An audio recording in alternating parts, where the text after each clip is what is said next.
Good evening, my dear friends. Welcome to Saurya Defense Academy. We are going to start today. We are going to start geography, right?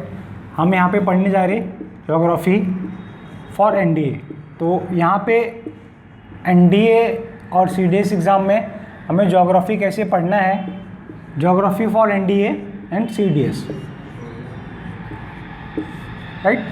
तो हमें geography NDA और CDS exam में कैसे पढ़ना है, क्या उसका पैटर्न है, क्या सिलेबस है, कितने नंबर्स ऑफ क्वेश्चंस आते हैं, और एक बेसिक आइडिया आपको इस पूरे लेक्चर में मिलेगा, राइट? तो यहाँ पे हम जब भी कोई सब्जेक्ट को whenever we go to read any subject we have to understand the basic things about that subject की वो सब्जेक्ट का मीनिंग क्या है, वो एक्चुअली कहना क्या चाहता है और आपसे क्या डिमांड कर रहा है, राइट? तो यहाँ पर हम पढ़ने जा रहे हैं ज्योग्राफी। तो अगर जब भी ज्योग्राफी पढ़ने जाएंगे तो फर्स्ट आपको ये समझना है कि ज्योग्राफी कितने टाइप की होती है। एक बेसिक बात मैं कर रहा हूँ, ज्योग्राफी दो टाइप की होती है माय डियर फ्रेंड्स। एक होता है physical geography, right, physical geography, and the another is human geography.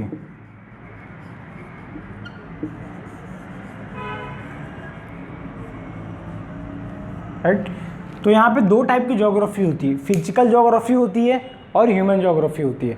जब भी आप एनडीए का अपना सिलेबस देखेंगे, एनडीए की बुक्स को, एनडीए के पीवाईक्यूज जो उसके प्रीवियस ईयर क्वेश्चन पेपर्स है उसको उठा के जब भी आप देखेंगे तो आप वहाँ पे आपको वहाँ पे if you notice that so वहाँ पे आपको फिजिकल ज्योग्राफी के बारे में ज़्यादा बात की गई है, आपको वहाँ पे ज़्यादा बताया गया अबाउट द फिजिकल ज्योग्राफी।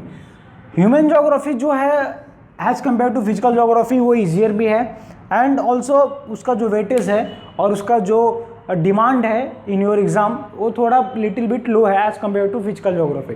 तो फिजिकल ज्योग्राफी में जब हम बात करते हैं तो मतलब क्या, physical geography means what we are going to study in that.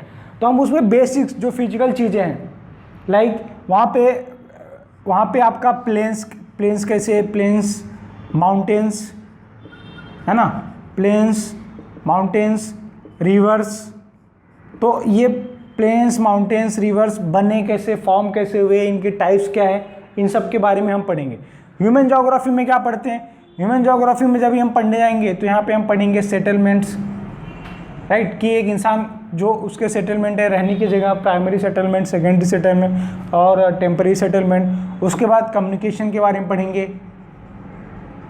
Right, कि कम्युनिकेशंस में क्या क्या टाइप से कम्युनिकेशन है ना, लाइक एयर कम्युनिकेशन में जो है। उसके बाद ट्रांसपोर्टेशन के बारे में पढ़ेंगे, है ना, तो वहाँ पे हम ट्रांसपोर्ट के भी बारे में पढ़ेंगे, लाइक ये 4 टाइप के वेज है, एयरवेज है, रोडवेज है, रेलवेज है, तो उसके बारे में भी हम पढ़ेंगे। तो इन सब के बारे में हम पढ़ने वाले, राइट। तो यहाँ पे ये this are the things which are going to study. तो यहाँ पे अभी हम ये देखने वाले हैं कि हमारा जो ज्योग्राफी है वो हमारे कितने नंबर ऑफ क्वेश्चंस उसमें एनडीए के एग्जाम में आते हैं। तो ज्योग्राफी का जो वेटेज है वो कितना है माय डियर फ्रेंड्स, याद रखना कि जब भी आपको ज्योग्राफी अगर एनडीए में निकालना है तो ज्योग्राफी स्किप नहीं करना, बिकॉज इसका जो वेटेज है वो 18 to 20 क्वेश्चन है, 18 से 20 क्वेश्चन आ रहे हैं। It means it covers about 80 marks, 80 to 90 marks का आपका ज्योग्राफी का वेटेज है, राइट, 80 to 90 मार्क्स आपका ज्योग्राफी का वेटेज है।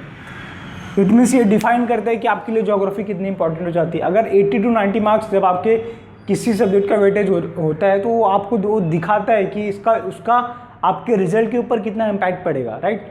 तो ये बहुत इंपॉर्टेंट है, आपको स्किप नहीं करना है। कभी कभी दिमाग में ऐसी थ्योरी आ जाती है कि चलो ओके स्किप करते हैं, दूसरे सब्जेक्ट को उसमें स्कोर कर लेंगे, बट ऐसा नहीं करना है। बिकॉज कॉम्पिटिटिव में क्या होता है, जो क्वेश्चंस है, जो वेटेज है वो कोई ऐसा फिक्स नहीं रहता है, कभी कभी वो किसी सब्जेक्ट से ज़्यादा भी पूछ लेते हैं, तो ऐसा हो गया तो प्रॉब्लम हो जाएगा। इसलिए इन कॉम्पिटिटिव एग्जाम्स हमें ये रिस्क तो नहीं लेना चाहिए, एटलीस्ट आप थोड़ा थोड़ा तो सब करके जाओ, राइट। उसके बाद फिर यहाँ पे आती है बात, रिसोर्सेज की बात आती है कि हमें क्या रिसोर्सेज का यूज़ करना है, राइट।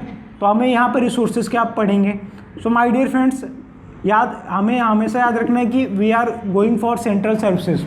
हमारी जो सर्विसेज है वो सेंट्रल सर्विसेज है।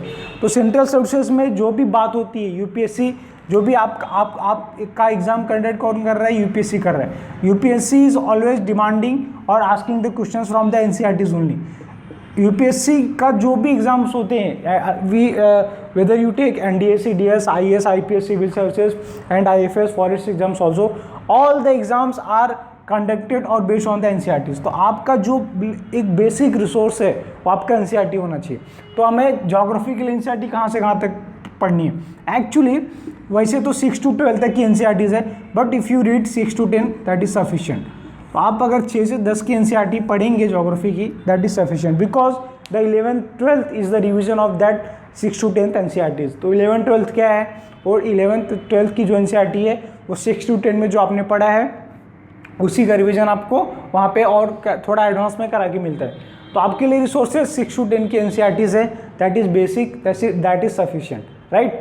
अब उसके बाद यहाँ पे हम कुछ पॉइंट्स को हाईलाइट करते हैं। आपको ये बताने जा रहे हैं कि ज्योग्राफी में कुछ क्या क्या पढ़ना है, एक जस्ट एक बेसिक इन्फो आपको मैं यहाँ पे देने जा रहे हैं। बाकी का जब भी हम सिलेबस स्टार्ट करेंगे, जब भी हम उसको पढ़ने जाएंगे तो हम one by one we will you know हम एक एक चीज़ों को देखेंगे।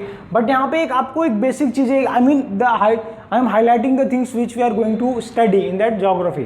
तो यहाँ पे कैसे हमें पढ़ना है, हमें यहाँ पे सबसे पहले बेसिक्स हम यहाँ पे पढ़ेंगे अबाउट द सोलर सिस्टम, है ना, how the solar system is works.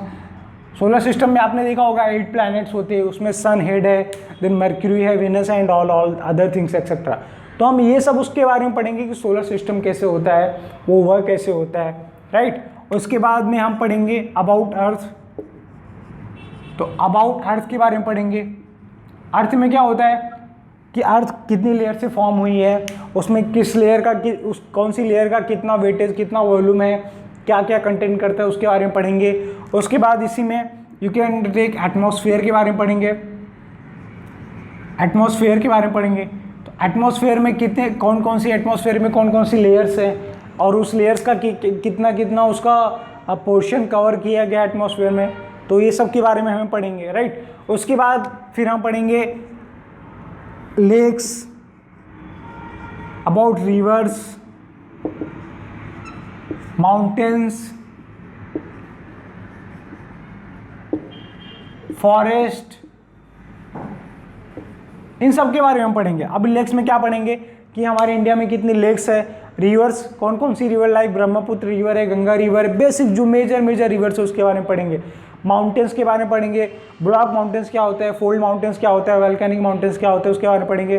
Forest के बारे में पढ़ेंगे, जो हमारा वेजिटेशन होता है, तो उसमें कौन सा एवरग्रीन फॉरेस्ट कौन से है, डिसीडियस फॉरेस्ट कौन से है, मेडिटेरियन वेजिटेशन होता है, उसके बाद टुंड्रा वेजिटेशन होता है। तो इन सब के बारे में हम यहाँ पे बेसिक चीज़ों को कवर करेंगे, राइट। सो यहाँ पे ऐसी कुछ चीज़ें हैं जो हम यहाँ पे कवर करने जा रहे हैं। तो आपके लिए बहुत इंपॉर्टेंट हो जाता है कि आप इन सब चीज़ों को एक जस्ट हाईलाइट द थिंग्स। ये एक हाईलाइटर है, एक हाईलाइट किया गया है, एक आपको एक सिर्फ बताया गया है। जब हम इसके जब भी हम पढ़ने जाएंगे तो हम इसको डिटेल में देखेंगे।